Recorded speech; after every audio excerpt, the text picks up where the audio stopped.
शुभोदय प्यारे छात्रों। आज हम हिंदी वल्लरी से पाठ 3 स्वामी विवेकानंद पढ़ेंगे, जिसे डॉक्टर जगदीश चंद्र जी ने हमारे लिए लिखा है।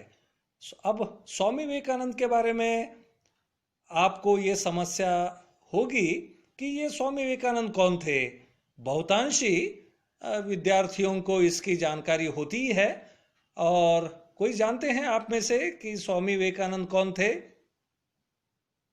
बिल्कुल सही, कईयों ने इसका उत्तर दिया हो। स्वामी विवेकानंद भारत के इतिहास के उन सुप्रसिद्ध क्रांतिकारी पुरुषों में से एक थे जिन्होंने भारत को स्वतंत्रता दिलाने में अपनी प्रमुख भूमिका निभाई। उन्हीं का एक खूबसूरत सा पाठ आपके सामने प्रस्तुत है। स्वामी विवेकानंद पाठ को डॉक्टर जगदीश चंद्र, जो इस पाठ के लेखक हैं, उन्होंने हमारे लिए लिखा है। तो प्रप्रथम पाठ को शुरू करने से पहले भारत के इतिहास को थोड़ा सा टटोला जाए। आपको जैसे पता ही है, भारत अंग्रेजों के हाथों 250 वर्षों से भी ज्यादा गुलामी में था। भारत पर राज करने वाले अंग्रेज भारत पर राज तो अवश्य किए, किंतु उन्होंने भारतीयों पर अत्याचार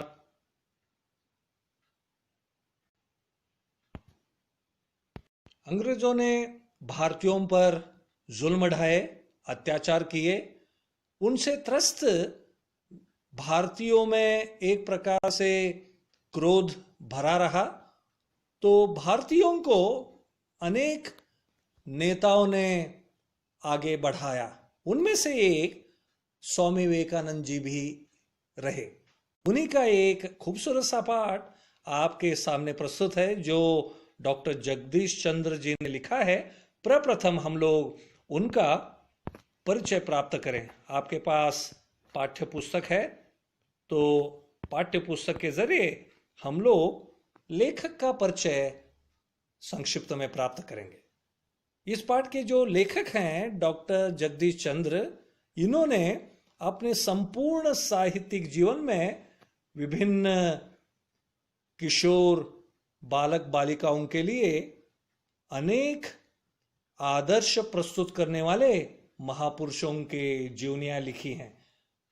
उनमें से हो सकता है उन्होंने महात्मा गांधी पर भी लिखा हो, सुभाष चंद्र बोस पर लिखा हो।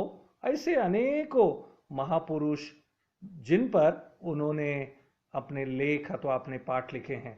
तो इस पाठ के जरिए लेखक क्या कहना चाहते हैं, ये हम लोग आज पढ़ेंगे। शुरुआती हिस्से में हम लोग देखेंगे कि स्वामी विवेकानंद जी का प्रारंभिक जीवन कैसा रहा। भारत के इतिहास में स्वामी विवेकानंद जी का जो नाम है वो अमर है। अमर का अर्थ छात्रों आप जानते ही हैं। अमर इसका अर्थ है मरकर भी जीवित रहने वाला, रहने वाली। इसमें अब आपको जैसे कि पता ही है कि स्वामी विवेकानंद अब दुनिया में नहीं है, किंतु उन्होंने संपूर्ण जीवन काल में जो कार्य किए, उन कार्यों के लिए, उनके जीवन में जो उन्होंने महान कार्य किए, उन्हें याद करते हुए लोग आज भी स्वामी विवेकानंद को याद करते हैं। तो ये उनका जीवन एक अमरत्व पाए हुए रहा। इस वीर सन्यासी के बारे में कहा जाता है कि ये जो वीर सन्यासी स्वामी विवेकानंद थे, ये देश विदेश में घूमते रहे। अब आपको लगेगा कि स्वामी विवेकानंद देश विदेश भ्रमण करते थे। किस वजह से वह भ्रमण करते थे? क्या वजह थी उनकी कि वह भ्रमण करते रहे? तो कहा गया है कि वे देश विदेश भारतीय धर्म और दर्शन का प्रसार करने के लिए साथ साथ समाज सेवा करने हेतु भारत और देश विदेश की भी वे यात्रा करते रहे, जिससे आपको विभिन्न पाठ्य पुस्तकों में विभिन्न संग्रहित विषयों में पढ़ने भी मिलेगा। अगर आपको कहीं स्वामी विवेकानंद के भारतीय धर्म और दर्शन के प्रसार के बारे में किसी स्थान पढ़ने अगर मिले तो अवश्य आप उसे पढ़ने का प्रयास कीजिएगा। अब स्वामी विवेकानंद का जन्म कब और कहां हुआ, ये समस्या आपके सामने आ सकती है। स्वामी विवेकानंद का जन्म 12 जनवरी 1863 को कलकत्ते के एक कायस्थ घराने में हुआ है। अब कायस्थ घराने में हुआ, इसका मतलब कई को समस्या होगी, कायस्थ यानी क्या है सर, हमें समझ में नहीं आ रहा है। तो कायस्थ कई नए शब्द, उनके अर्थ शब्दार्थ में दिए गए हैं। अब कायस्थ का अर्थ है धार्मिक, किसी एक विषय को लिए उस पर ध्यान केंद्रित किए ध्यान करने वाला एक घराना था स्वामी विवेकानंद जी का। उस घराने में 12 जनवरी 1863 को स्वामी जी का जन्म हुआ है। इनके बचपन का नाम नरेंद्र देव था। इनके पिता श्री विश्वनाथ दत्त उन दिनों एक प्रतिष्ठित वकील थे। अब प्रतिष्ठित यानी कोई जानता है प्रतिष्ठित का अर्थ? ठीक है, अगर आपको बताना हो तो प्रतिष्ठित का अर्थ है प्रसिद्ध। और वकील, वकील तो आप जानते ही हैं। वकील ये शब्द खासकर कन्नड़ में, हिंदी में साथ साथ इस्तेमाल होता है। वकील यानी अंग्रेजी में एडवोकेट, और वकील ये शब्द इस्तेमाल होता है हिंदी में। तो वे एक प्रतिष्ठित वकील थे। इनकी माता जी श्रीमती भुवनेश्वरी देवी एक धर्मपरायण महिला रही। धर्मपरायण इसका अर्थ है धर्म का पालन करने वाली, धर्म को मानकर चलने वाली। पता चला विद्यार्थियों धर्मपरायण का अर्थ?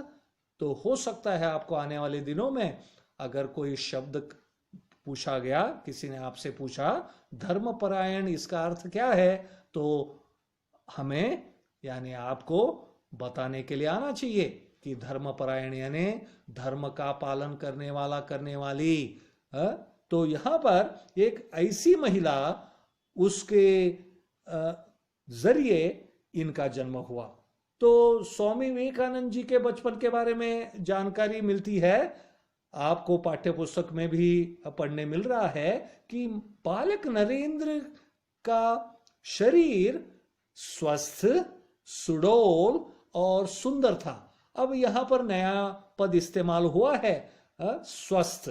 स्वस्थ यानी हेल्दी अंग्रेजी में, यानी चुस्त, यानी एक प्रकार से हम कह सकते हैं कि स्वास्थ्य पूर्ण, स्वस्थ रहे, वह हेल्दी रहे बचपन में, और उनका शरीर सुडौल रहा। सुडौल यानी आकार में रहने वाला, आकार में जो हो वह, और वे दिखने में बहुत ही सुंदर थे। आपको अगर स्वामी विवेकानंद जी का चित्र, भावचित्र अगर देखने मिले, उनका फोटो अगर देखने मिले, तो अवश्य आप देखिएगा। इस प्रथम वीडियो के साथ मैं आपको एक उनका वीडियो भी भेज रहा हूं। उनमें उनके कई एक दो चार भावचित्र दिखाई दे रहे होंगे, उन्हें देखिएगा। उसके जरिए आपको स्पष्टता से पता चलेगा वो बचपन में बहुत ही स्वस्थ और सुंदर थे। बचपन में उनको किस में आनंद मिलता था? उन्हें बचपन में कुश्ती लड़ना, दौड़ लगाना, जैसे कि आप और आपके मित्र परिवार दौड़ लगाने में बहुत दिलचस्पी रखते हैं। दौड़ इसका अर्थ है रनिंग, दौड़ लगाने में बहुत ही उनको दिलचस्पी थी। साथ साथ उन्हें घुड़सवारी का भी शौक रहा। अब घुड़सवारी यानी कोई जानते हैं घुड़सवारी इसका अर्थ क्या है? कोई जानता है?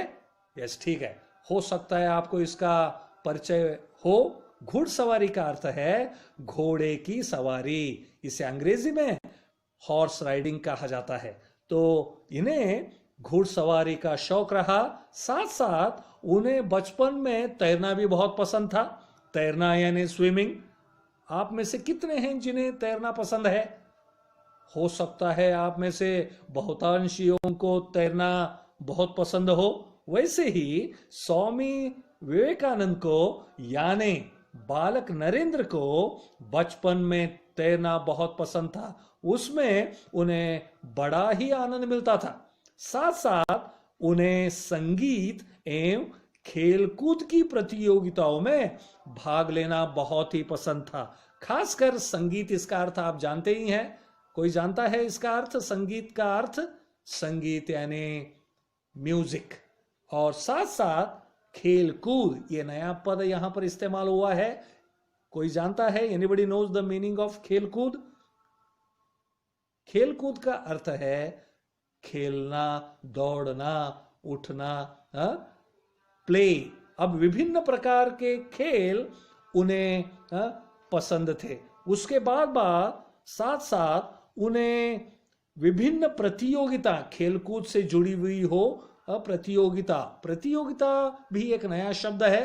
प्रतियोगिता इसका अर्थ है कि विभिन्न कॉन्टेस्ट, विभिन्न प्रकार के योजनाएं अथवा कार्यक्रमों का आयोजन करना अथवा कार्यक्रमों में हिस्सा लेना उन्हें बहुत ही पसंद था।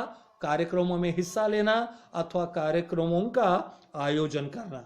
अब आगे अगर बढ़ेंगे तो आपको नरेंद्र की पढ़ाई लिखाई के बारे में यहां पर दिखाई देगा। नरेंद्र की आरंभ की पढ़ाई लिखाई के बारे में कहा गया है कि नरेंद्र पढ़ाई लिखाई के बारे में बहुत बड़े तेज थे। He was very wise, he was very sharp, बहुत ही तेज थे पढ़ाई लिखाई में। वे अपने स्कूल में, जैसे कि आप सर्वप्रथम रहते हो अपने कक्षा में, वैसे ही वे अपने स्कूल के जीवन में अपनी कक्षा में सर्वप्रथम आया करते थे। उस दौरान एंट्रेंस के परीक्षाएं हुआ करती थी।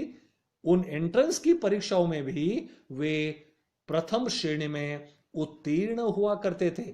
और आगे जैसे भी उन्होंने प्राथमिक और कॉलेज की परीक्षा पास की, तब वे बीए की परीक्षा के लिए दाखिला ले चुके थे। बीए की परीक्षा वे कई एक वर्ष के बाद पास हुए। उस बीए की परीक्षा पास होने के बाद उन्होंने कानून का अध्ययन करना प्रारंभ किया। कानून, आपको पता है कि कानून ये शब्द बहुत ही प्रसिद्ध है। अंग्रेजी में आपको पता है इसका अर्थ है लॉ। लॉ का अभ्यास उन्हें बहुत पसंद था क्योंकि उनके पिताजी उन दिनों एक प्रतिष्ठित वकील थे, तो उन्हें भी उसका हो सकता है उसमें दिलचस्पी थी, उन्हें भी उसका शौक रहा होगा। तो उन्होंने बीए की परीक्षा पास करने के तत्परांत कानून का अध्ययन प्रारंभ किया है। इसी बीच में दुर्भाग्यपूर्ण रहा कि उनके पिताजी का देहांत हुआ है। तो पढ़ाई करते करते ही उनके पिताजी दुनिया से चल बसे। आगे अगर बढ़ेंगे हम लोग तो आगे आपको इनके अध्ययन काल के बारे में बताया गया है। अध्ययन काल इसका अर्थ है कि अभ्यास का समय, स्टडी आवर अथवा अभ्यास का वक्त इनका कैसे बीता। अभ्यास का काल जब इनका रहा, जब भी वे पढ़ते रहे, तो इनका अभ्यास का काल व्याख्यान देने, विभिन्न विचारों के आदान प्रदान करने में इनकी रुचि अत्यधिक रही। अब आपके सामने एक समस्या होगी कि व्याख्यान देना इसका अर्थ क्या है। व्याख्यान देना इसका अर्थ है, anybody knows the meaning of व्याख्यान देना? कोई जानता है व्याख्यान देना यानी? ठीक है, इसका अर्थ है कि सेमिनार्स, आप अंग्रेजी में ये शब्द जानते हो, सेमिनार देना। हिंदी में कहा जा सकता है कि अपने विषयों को, किसी एक विषय पर, संग्रहित विषय को सामने बैठी हुई जनता के सामने बैठे हुए लोगों के सामने अपने विचारों को, अपने विषय विचारों को प्रस्तुत करना। उन्हें बहुत ही अच्छा लगता था अपने विषयों को व्याख्यान के जरिए लोगों के सामने प्रस्तुत करना। और उन्हें और एक विषय से बहुत ही लगाव रहा, वह है अपने विचारों को लोगों के सामने रखना और उन लोगों के विचारों को अपने पास लेना, यानी आज विचारों का आदान प्रदान करने में उन्हें बहुत ही दिलचस्पी थी। इसी कारणवश वे जब कॉलेज में पढ़ाई करते थे उन दिनों एक व्याख्यान समिति भी बनाई गई थी। अब व्याख्यान समिति का अर्थ आपको समझ में आया या नहीं पता नहीं, कईयों को इसका अर्थ पता भी चला हो। इसका अर्थ है व्याख्यान देने के लिए बनाई गई एक संगठना अथवा एक ग्रुप, अंग्रेजी में कहा जा सकता है इसे ग्रुप। तो इसमें एक समूह था, विद्यार्थियों का एक समूह जो इस व्याख्यान समिति में काम करता था। ये क्या काम करते थे? ये विभिन्न प्रतियोगिताओं का आयोजन करते थे और इसमें शामिल होकर अच्छे प्रतियोगियों को चुनते और आगे चलकर जब भी समय आता तो उन समय में वे कई एक अच्छे व्यक्तियों को वह क्या करते कि